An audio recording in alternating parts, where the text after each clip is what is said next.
आपने सलमान खान की movie tubelight देखी होगी। ये वही स्टोरी है जो पावर ऑफ फेथ और बिलीफ को दिखाती है। हिमालय की गोद में बसे कुमाऊं की वादियां बहुत सुंदर थीं। वहां की ठंडी हवा, हरियाली और ऊंचे पहाड़ मानो आसमान से बातें करते थे। इन्हीं वादियों में रहता था एक सीधा सादा आदमी, लक्ष्मण बिष्ट। सब लोग उसे प्यार से ट्यूबलाइट बुलाते थे, क्योंकि वह थोड़ा धीमे दिमाग का था और हर बात देर से समझता था, मगर दिल से वह बहुत साफ था। और सबसे बढ़कर उसे अपने छोटे भाई भरत से बहुत मोह था। भरत ही उसका सहारा था, उसका दोस्त था और उसकी पूरी दुनिया था। गांव वाले अक्सर लक्ष्मण का मजाक उड़ाते, लेकिन भरत हमेशा उसे समझाता, उसका हौसला बढ़ाता। फिर साल 1962 आया, जब भारत और चीन के बीच युद्ध शुरू हुआ। इस युद्ध में भरत को सैनिक बनकर सीमा पर जाना पड़ा। यह खबर सुनकर लक्ष्मण की दुनिया हिल गई।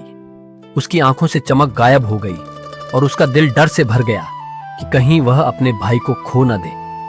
लेकिन किस्मत ने इसी सीधे सादे इंसान को चुना था, ताकि पूरी दुनिया को यह सिखा सके कि विश्वास और आस्था की शक्ति कितनी बड़ी होती है और कैसे लॉ ऑफ अट्रैक्शन, यानी आप जैसा सोचते और महसूस करते हैं वैसा ही आपकी जिंदगी में आता है, सचमुच काम करता है। भरत के जाने के बाद लक्ष्मण बहुत टूटा टूटा सा रहने लगा।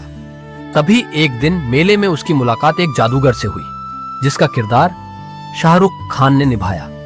जादूगर ने कई करामातें दिखाई, लेकिन आखिर में उसने लक्ष्मण से कहा, दुनिया का सबसे बड़ा जादू है विश्वास। अगर तुम पूरे दिल से यकीन कर लो तो नामुमकिन भी मुमकिन हो जाता है। फिर उसने सामने रखी एक बोतल की तरफ इशारा किया और कहा, इसे बिना हाथ लगाए हिलाओ। सब लोग हंसने लगे कि यह कैसे हो सकता है, लेकिन लक्ष्मण ने आंखें बंद की और मन ही मन बोला, मैं कर सकता हूं, मैं विश्वास करता हूं। तभी सबके सामने वह बोतल हल्की सी कांपी और खिसक गई। लोग हैरान रह गए और लक्ष्मण के दिल में एक बीज बो दिया गया। विश्वास सचमुच ताकत है। उस पल से उसने ठान लिया कि अगर विश्वास से बोतल हिल सकती है तो उसका भाई भी युद्ध से सही सलामत लौट सकता है। इसके बाद उसे और सहारा मिला बन्ने चाचा ओमपुरी से, जो गांव के समझदार बुजुर्ग थे। उन्होंने कहा, सच्चा विश्वास पहाड़ भी हिला सकता है। यह सुनकर लक्ष्मण के दिल में आग सी जल उठी।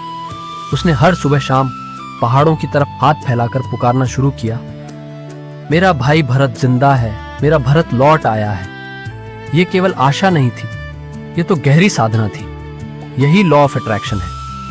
जब आप पूरी शिद्दत से किसी चीज को महसूस करते हैं तो ब्रह्मांड उसे सच कर देता है। गांव वाले फिर भी हंसते, कहते कि विश्वास से न तो युद्ध जीता जा सकता है और न सैनिक वापस आते। लेकिन लक्ष्मण अब मजाक से ऊपर उठ चुका था। उसने बोतल को हिलते देखा था और उसके दिल ने सच्चाई को छू लिया। इस दौरान उसके जीवन में एक और परीक्षा आई। एक चीनी औरत लीलिंग और उसका छोटा बेटा गुओ गांव में रहने आए। युद्ध के कारण लोग उन्हें दुश्मन मानते और ताने मारते, लेकिन लक्ष्मण ने उन्हें अपनाया। वह गुओं के साथ खेलता, उसे हंसाता और उसे बचाता भी जब बच्चे उसे सताते। इस दोस्ती ने सबको दिखा दिया कि असली विश्वास केवल भाई को बुलाने तक सीमित नहीं है, बल्कि इसमें इंसानियत और प्यार भी शामिल है। धीरे धीरे लोग समझने लगे कि लक्ष्मण की आस्था केवल उसके भाई के लिए नहीं, बल्कि सबके लिए एक रोशनी है। फिर आया वह दिन जब लक्ष्मण ने सबको हैरान कर दिया। बार बार उपहास सुनकर उसने पहाड़ के किनारे रखे एक बड़े पत्थर के पास जाकर दोनों हाथ उस पर रखे।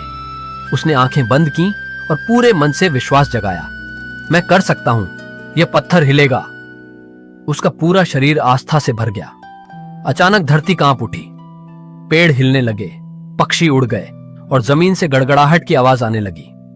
पत्थर धीरे धीरे खिसकने लगा और मानो पहाड़ खुद उसके आगे झुक गया हो। गांव वाले जो मजाक देखने आए थे अब दंग रह गए। उन्होंने अपनी आंखों से देखा कि विश्वास से सचमुच पहाड़ हिल सकते हैं। उस दिन से किसी ने उसका मजाक नहीं उड़ाया। यहीं पर मौजूद कुछ भारतीय सैनिक भी यह सब देख रहे थे।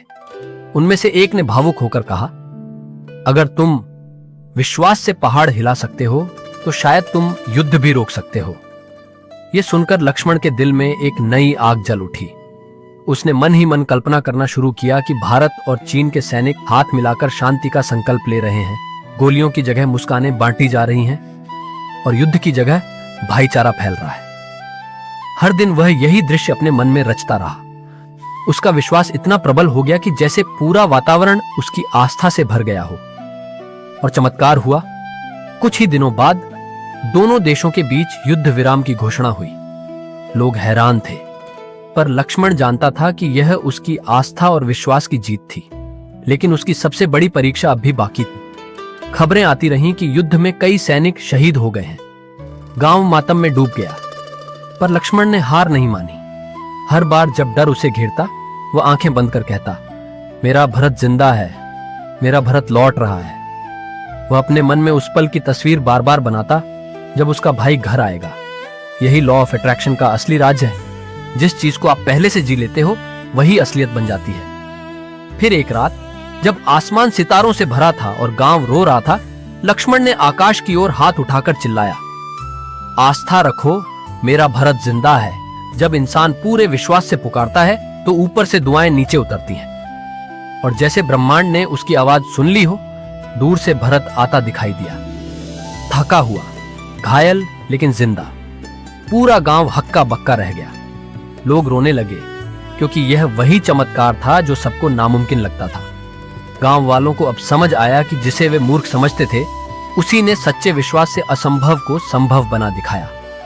लक्ष्मण की दोस्ती घुओं और लीलिंग के साथ भी अब सबको दिखाई दी कि आस्था केवल चमत्कार लाने की चीज नहीं, बल्कि इंसानियत, करुणा और प्यार फैलाने की ताकत भी है। गांव वाले जो पहले उसका मजाक उड़ाते थे, अब उसका सम्मान करने लगे। इस तरह वह सीधा सादा ट्यूबलाइट गांव का उजाला बन गया। उसने सबको दिखाया कि विश्वास कोई कल्पना नहीं बल्कि सच्चाई है। यही लॉ ऑफ अट्रैक्शन है। आप जैसा सोचते और जैसा महसूस करते हैं, वैसा ही आपकी जिंदगी में खींचकर आता है। विश्वास ही सबसे बड़ी ताकत है, जो बोतल हिला सकता है, पहाड़ हिला सकता है, युद्ध रोक सकता है, बिछड़े भाइयों को लौटा सकता है और नफरत को मोहब्बत में बदल सकता है। कुमाऊं की वादियों में उसकी कहानी आज भी हवा की तरह बहती है। सबको यह याद दिलाती है कि जब जीवन कठिन हो, जब अंधेरा छा जाए, तब भी अगर इंसान अपने दिल में सच्चा विश्वास रखे और पूरे यकीन से पुकारे, तो ब्रह्मांड उसकी पुकार का जवाब जरूर देता है।